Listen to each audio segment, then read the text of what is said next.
Hi friends, మనకు పాడి పరిశ్రమలో అధికంగా వచ్చేది పొదుగువాపు. ఆ సమస్య గురించి మనం కొన్ని మాటలు మురళి ద్వారా తెలుసుకుందాం. అందరికీ జై శ్రీరామ్. మనం ముఖ్యంగా పాడి పరిశ్రమలో ముఖ్యంగా తెలుసుకోవాల్సింది పొదుగువాపు సమస్య గురించి. పొదుగువాపు సమస్య 12 రకాలుగా ఉంటుంది.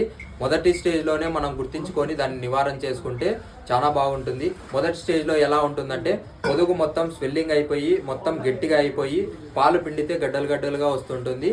ఆ మొదటి స్టేజ్లోనే మనం చాక్ పీస్ నున్నగా నూరుకొని దాంట్లో నిమ్మకాయ పిండుకొని ఆ తర్వాత మొత్తం పొదుగు మొత్తం కడుక్కొని దానికి మొత్తం పొదుగు మొత్తం పట్టిస్తే ఫస్ట్ స్టేజ్లోనే ఇది నివారణ చేసుకోవచ్చు.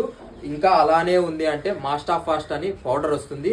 దాంతో మనం ఈ చాక్ పీస్ దాంతో పాటు ఆ పౌడర్ కూడా వాడుకుంటే మొదటి స్టేజ్లోనే మనం నివారించుకోవచ్చు.